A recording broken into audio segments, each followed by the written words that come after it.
สวัสดีเจ้าสวัสดีเจ้าอันนี้ทริปนี้ก็ป้ามาแอวถนนร้อยฟ้าของจังหวัดแปรเนอเนาะ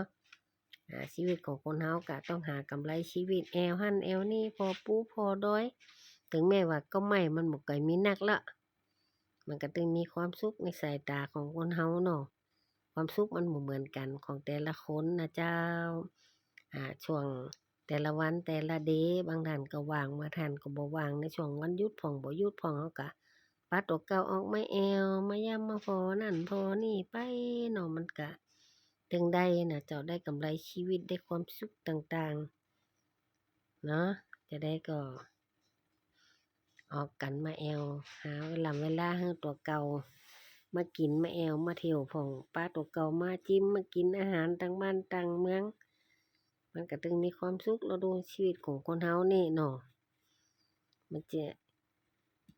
ความสุขมันหาได้ง่ายๆหาได้ด้วยตัวเก่าตัวเองเด้อ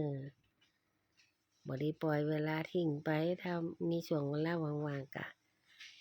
มาแอวกันนะเจ้า